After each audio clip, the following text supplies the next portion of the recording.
Welcome to episode 37 of JesusCoffeeBarbells. My name is Sarah Hoffman, and I am with Amber George.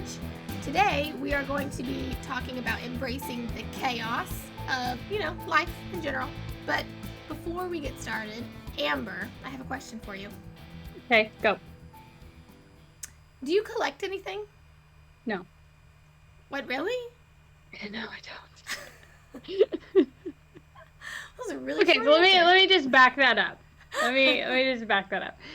I come from a line of hoarders, legitimate, saved everything. They to a detriment.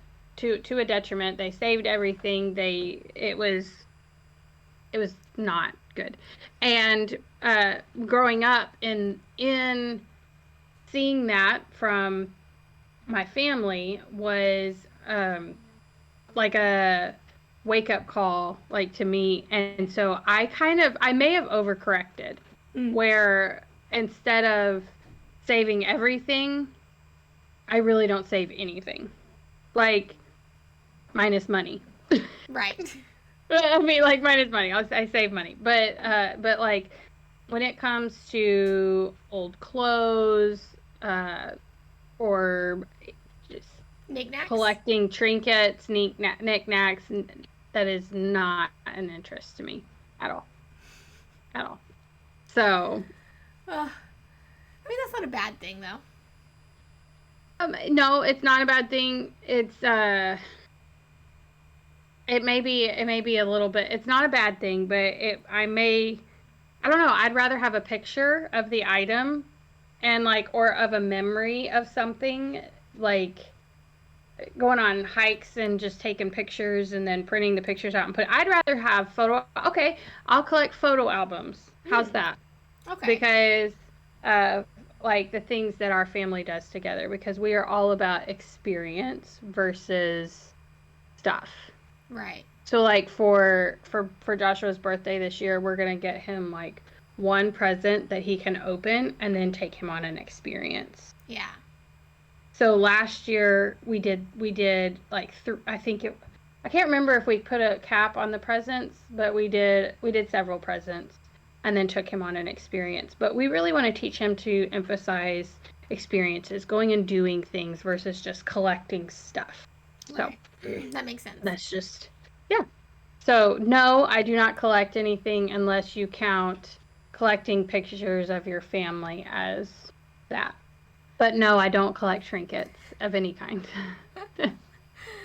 What do you collect? I know I don't even have to ask. Do you collect something? I know. This is the girl that literally went to my fire pile in the back and was like, "You are throwing away such good wood." I'm like, "No, it's crap." True. It's not. Amber threw away perfectly good wood. I did not. It was scrap. When you picked it up, I was like, "Why is she picking it up?" She was like, "Can I have some of this?" And I was like, "Sure, knock yourself out, but it's worthless." Oh, no, because I could use it for so much stuff. Okay, anyways, I'm going to have a problem. The first thing I want to say that I collect are hobbies. I collect hobbies. Okay. Which makes me accumulate things for those hobbies. So, jewelry making I've accumulated a lot of beads and other things. I watched a lot of anime, and so growing up, I collected a lot of anime. And I don't want to get rid of it because some of it is worth quite a bit of money now. And so, but I also have, this emotional attachment to it. Sell it, take the money, invest it in other hobbies, invest it in something that will give you return. But, but it's so good. Okay, let me tell you this. Clearing space, having a clean space, having a non-cluttered space, does absolute wonders for my mind. So my desk right now is a little bit more piled up than I like because we're about to start June. I'm finishing June client programs. I've got apps and like, I mean, I'm trying to get my stuff ready for June. And so it's a little bit more cluttered than I like. But when my desk is clean and it's just my monitor, my mouse, my calendar, it's like, that's peak. So nice. I said, okay. So nice. I do agree with you, because speaking of our topic today, embracing the chaos, my house, perfect, actually. Yes, it really is. My house, I feel like I'm constantly cleaning, and it almost gets so monotonous, because regardless of how much I clean the kitchen, since we use it every single day, it gets dirty, I have to clean it. It gets dirty, I have to clean it. But when things are clean, I feel so much better. So it's true. If you can find, this is my first piece of advice coming from somebody that likes to keep all of the things in case one day I might need it.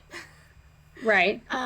Yeah. It's the in case thing, just in case. I remember, and I remember clearly, like my grandma would say things like I would ask her, like, why do you still have this? Just in case. It was covered in dust from like literally like the 1960s or 70s or 80s or whatever, and just in case what? Like, and I remember thinking as a kid, just in case what? And yes, and my parents were better, but they're not, but like they were not, are not the level that like, but still my dad will say like stuff like that of like, just in case. I'm like, just in case what? The sky falls? Like, what do you mean? Just in case. Oh man. So I will say, okay, I don't collect food, but like I keep extra food on hand just in case, and I'm not talking like a year's worth of food, but I'm talking like, if I do keep extra on hand of like whatever, because I think it came from when there was like remember when the grocery store shelves for a while were real bare and it was hard to find stuff. So when I did find it, I bought a couple extra. Yeah. But I wouldn't even necessarily say that's collecting. I don't collect food. It's just kind of keeping a little bit extra on hand. Yeah. For when it's out at the store. Is that considered collecting? I don't know. I don't think so. But I feel like collecting is more of accumulating things that aren't necessarily useful, maybe? I don't know. That's what I think of when I think collecting. Yeah. Yeah. Well, if you can comment on the YouTube video or send us a DM or whatever, like, is it considered collecting to just buy a bit extra food for if it, like, anyway, because we do that. Yeah. Like, we don't keep like a year's worth of food on hand. There are some people that have like enough food on hand for the rest of eternity, but we just have like a little bit extra for. Yeah. And it's come in handy, because there have been times where like I normally go to the store on X day that I didn't get to the store for whatever reason, or get to the farm stand or the farm or whatever, the ranch or whatever. And anyway, so I wouldn't say it's collecting, but that's really the only things that I keep like extra of. What about books? I love books. I used to, I would just buy the book, but then there were times when I would get a book and I would read it and be like, that was terrible. And then I'm stuck with this book, and I spent $12, $15, $20 on it, and it's annoying, because so I try to find the book on like at the library, because our library is connected to multiple different libraries, so you can, like, if it's at one of the sister libraries or whatever it's called, you can reserve it and they'll send it to your library. So I try to find that stuff at the library. But some of the books I want to read are not in the library. So I just have them in a book list on Amazon of like what I would like to read. So that's another thing I love to read. I love to read. Yeah.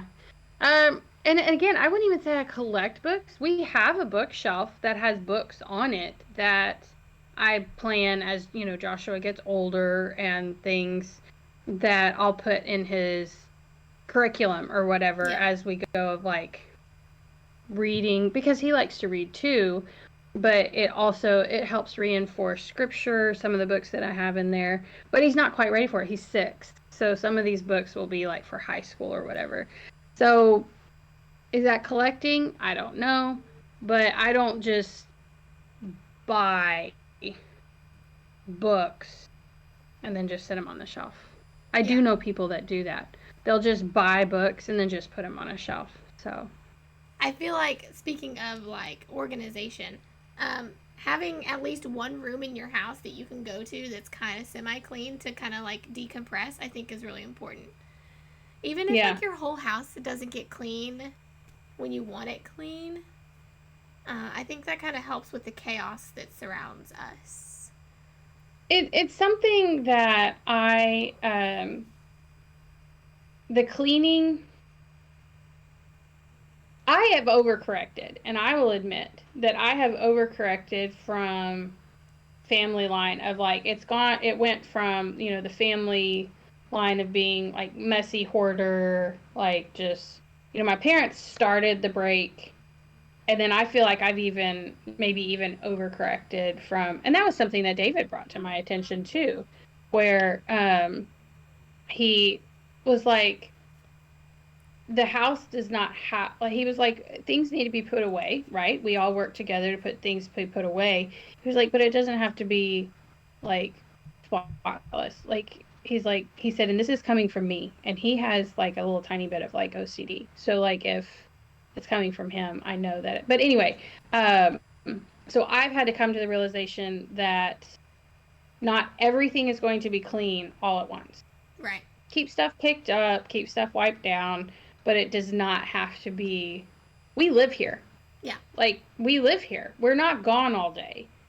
I work here. We do school here. We live here. Yeah. So it's not going to be spotless all the time. And a little bit is, like you were saying, a little bit it's kind of changing your mindset on how you view things. Because it may feel like chaos around you. Like, if you're a mom and your house is a wreck and you're trying to survive maybe with a newborn and you have another child and you're just like, I know it's easier said than done, and it's going to take work, and it's going to take lots of prayer and like being in God's word to just ask for rest and peace. But like saying, okay, I'm going to spend this time playing and with my kids, snuggling my kids instead of picking up my living room, that's okay sometimes. And then just setting, and I've picked up your idea of like the block times a little bit, and I kind of implemented it a little bit yesterday of like, I'm going to work for this amount of time. I set a timer on our Google Home, and then when the timer went off, I said, okay, I will go and we'll play for a little bit. And then I have to go back to work, though. But it worked. It was great. And I didn't feel super guilty because I was like, man, I didn't make time specifically for my kids today. It was so helpful. And I felt so much better. And I didn't have that nagging guilt that always accompanies the busy day afterwards. The mom guilt is a real thing, because where I'm sitting, I have a lot of time with Joshua. We are together all the time, which is great. I love that. I would not trade it. Some of the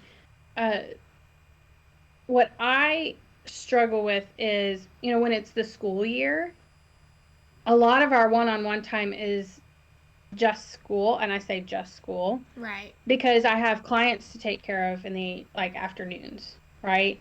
And so like whether it be programming to follow up on or create or whatever it may be, and it's only me. So there's all the accounting has to be done with me and all of that. And so that's where the block times really come in, of making sure that that my only one-on-one time with him is not just school, that we can play, whether it be playing swords or ping pong. I mean, he's very active, which I love, it's just making sure that we have one-on-one time doing fun things as well. Yeah. And we also emphasize that on the weekends, when David is home, of doing family things together. So like this past weekend, we went to a baseball game, we went hiking, very much emphasizing experience and time together. But the block time during the week it has been life-saving, because I would just wallow in guilt, like, I'm not getting enough time with them. And it's like, yeah, you are. Yeah, you are. Stop. So I've learned to embrace the chaos of not every day is going to look perfect. Mm-hmm. Just flow with it. Do the best you can.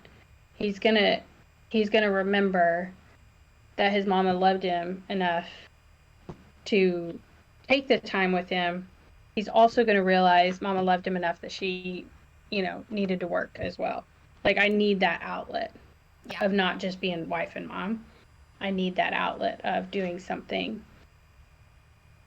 else as well. Yeah.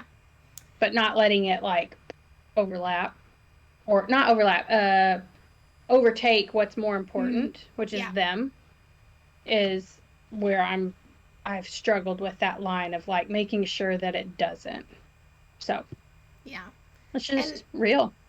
And some of the things that like my husband has said to me too is that like it's important to see, for your kids to see that you're working too, because they need to know that it's the work. That's how we're gonna make money. This is how we survive. It's important to have a good work ethic, but also like not to overwork.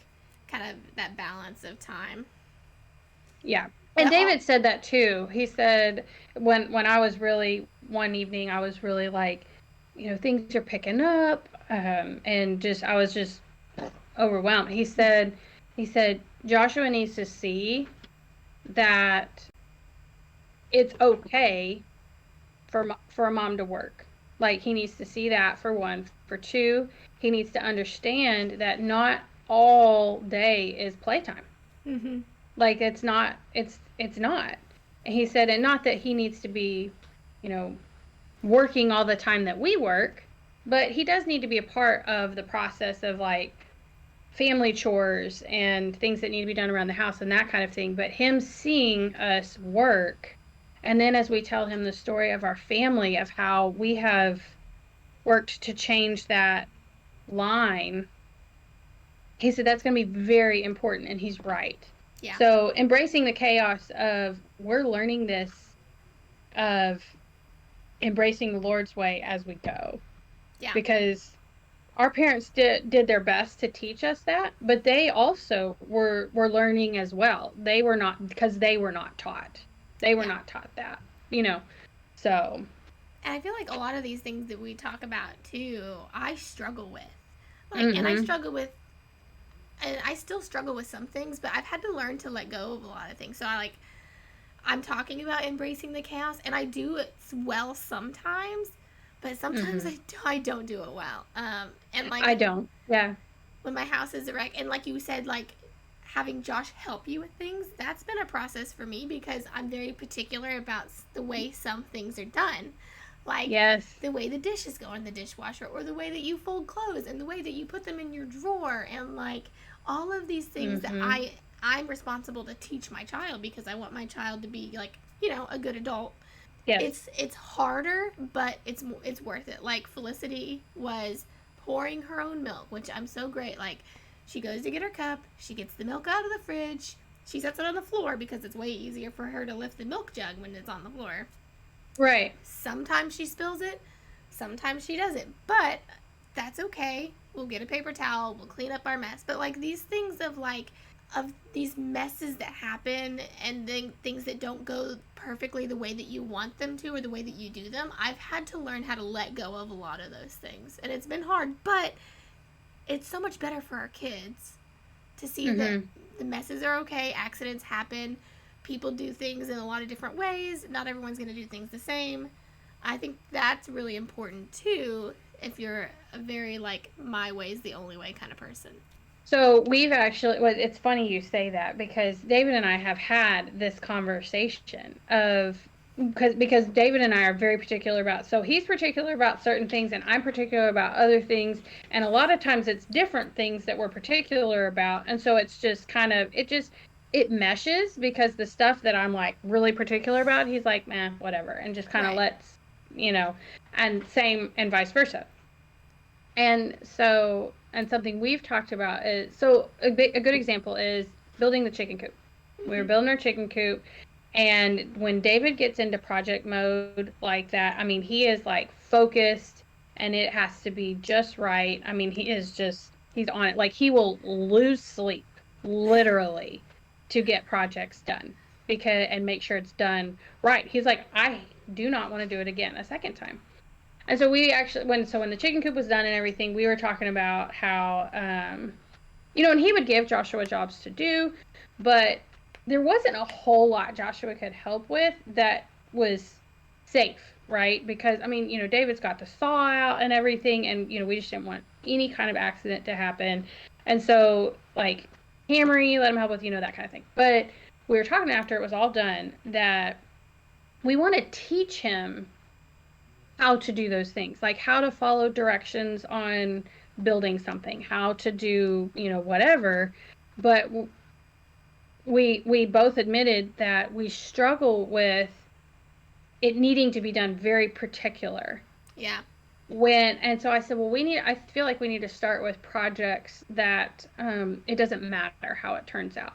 I said, so maybe even like building a birdhouse. And David was like, that's a great idea. I said, because he thinks that birds are cool. Like, he'll be like, Mom, look at that bird, And so, same. Like building a birdhouse. Right. And so, like, building a birdhouse where he's teaching him to follow the instructions, but it's not like, if it turns out wonky, it's okay. It really is okay.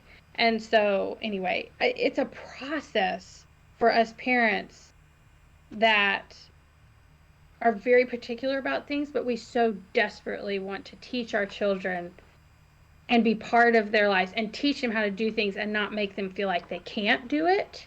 Yeah. Because they absolutely can do it. It's our own thinking of, this has to look a certain way. No, it doesn't. Some things do. Yeah. Some things have to be done a certain way, but the vast majority of things don't. Messes can be cleaned up. Anything can be adjusted. But we have said from the beginning with Joshua, we want him to live, like, just be part of lives, just walk with us. And we have taken him everywhere from the beginning, just because we want to just live life with him, sure. And having grace with ourselves. Yes.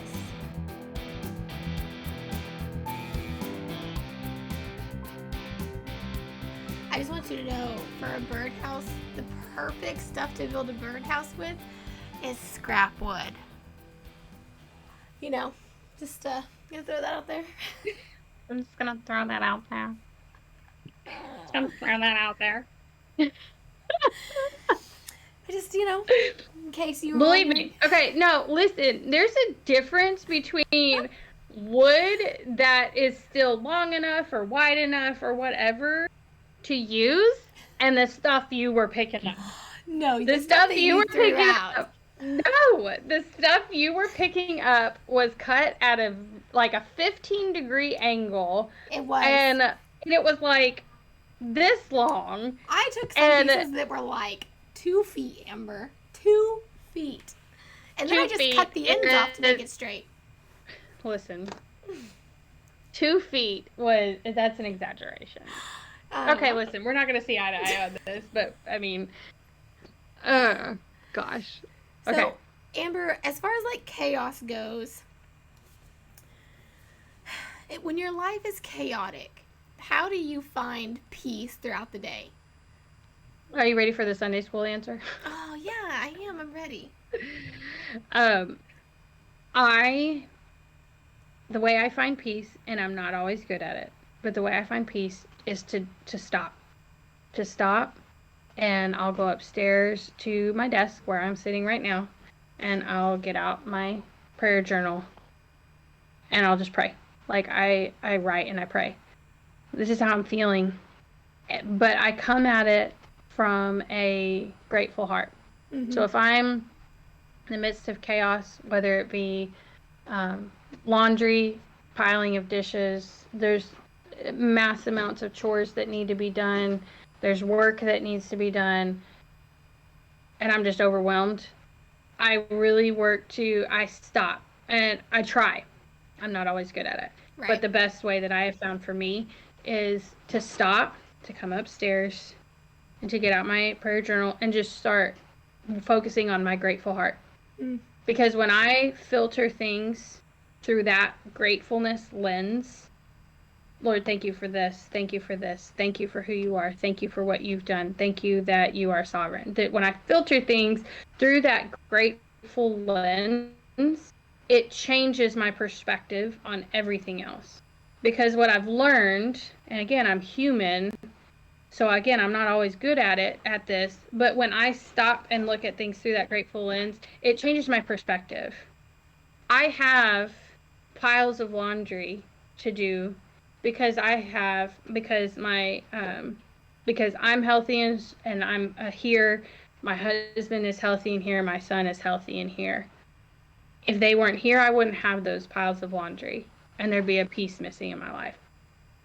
And laundry is not fun, and trying to put things through that lens may be a little bit uncomfortable because sometimes we want to just wallow in it. We want to just wallow in our ungratefulness. We want to wallow in our self-pity. That's why moms walk around with their badge on. And anyway, that's a whole thing with me. But being a mom and a wife is hard.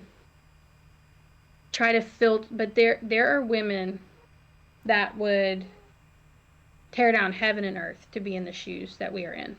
Yeah. And when we filter it through that lens of how truly the Lord has blessed us, no matter how hard things are, it changes our perspective. Absolutely. So I return my focus back on Him and being grateful, filtering it through that lens. That's a good idea. I've gotten better at doing that, not necessarily in the midst of chaos, but just like, I don't know if you ever heard this. When I was younger, somebody had mentioned it, maybe at church or in Sunday school. Somebody had told me, what if everything was taken away from you except whatever you've prayed for to thank God for? Have you heard that? Mm-hmm. And that's kind of always stuck with me. And more recently, as an adult, it has kind of clicked a little bit more like, man, these are things that I should be thankful for. Even if they're hard, like thankful for the roof over our heads, for a yard to play in, for the garden in the backyard that we're able to work and get, grow our own food, like all of these small things, clothes. It does really put things into perspective. Like, yes, life is hard. I have so much to do, but I'm grateful for the chaos that is my life. Yeah, it's a real thing. It is a very real thing I just about ripped my ears out of my head with my earbuds. Sorry. It is a very real thing I had heard that too, of if everything was taken away, but what you had thanked, how did they put it? Like what you had thanked Him for today, what would be left? And some days, just about everything would be left. And other days, hardly anything would be left. Yeah. And it's very convicting. It's very convicting.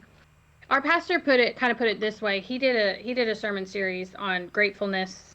I can't remember when, but it was recently. And he said that there was like a study done or something that the United States, even the lower income, is in the top 3%, I believe, and I may be getting numbers wrong, but top 3% of everyone that has like ever lived in known recorded history, because of what we have access to, readily available, and the ability to. And he said, and yet we still, whine and complain. And it's like, and that's just very convicting. That is very convicting. It is. So, anyway. Not saying that you can't complain and be upset sometimes, but course not. You can vent. Come out of it. Absolutely. Absolutely. There's a difference between being like venting and like, oh my goodness, everything's just going nuts, and then going, okay, I got that out. Back to work. Here we go. Yes. And yeah. You know, Jesus will meet you wherever you are. Literally wherever you are. Yes. I wrote down. But he will not leave you there. He will not leave you there. You have to choose to take it. He provides the way out. It's up to you to choose to take it. Absolutely. He'll meet you where you are, but he will not leave you there. He provides the way to escape. That's scriptural. He provides the way to escape, and it's your choice whether or not you take it. Okay. So. I wrote down Colossians 1:16 through 17. It says, "For by him all things were created, both in the heavens and on earth, visible and invisible, whether thrones or dominions or rulers or authorities, all things have been created through him and for him. He is before all things, and in him all things hold together." Nice. When we feel like we're falling apart and like the world is just so chaotic around us, like God holds things together for us. He will be there. We just have to look to him. We have to look to him, and we have to trust his method and his process, because there have been some very dark times in my life where I have asked him, where are you? What is going on? Why is this happening? Where are you? And I've been able to look back on those times and see his hand all over it, all in it, all through it. But there are some times when you're in the midst of stuff, you are just so... Anyway, even if it feels like he's not working, he is. And if you would be willing to look back on those times, you'll see it. It's hard when we're focused only on ourselves, too. When we're focused on ourselves and what we're seeing and what we're feeling versus like what's around us. Yes. It's hard to see that light. Yeah, it is. It is sometimes hard to see that light, which is why I think that looking through things with a gratefulness lens is really important. That's something just that I've been really convicted about over the past, however long it is. I won't even put a time frame on it. It's just been recent of something I've been convicted of looking through the day, looking through everything with a gratefulness lens. Yeah. Because when we look at things through a lens of where we are complaining about everything, where we're just picking everything apart, like it just changes not only our mood, but it can change the moods of people around us too. Yeah. And the Lord didn't complain, and we're supposed to do our best to be like him. Yeah, that's good. It always slips my mind, like the way I act and respond, and sometimes I have felt super ashamed of the way that I have acted in front of my kids. Like, oh, my kids are going to pick up on this, and they're going to see how I react in certain situations, and I don't want them to respond the way that I did. So I need to set the better example there. Yeah. Yeah. And that too is, you don't realize just how much your kids watch you, like which you were saying, like things that you don't even realize you do until your child does them, and you're going, oh man, okay, let's work on that. We'll work on that together. And that's where you can show your humanity side with your kids. And I think that that's a huge thing, because growing up, and I'm not even gonna throw my parents under the bus, because but just adults in general, when I was growing up, they did not show their humanity side.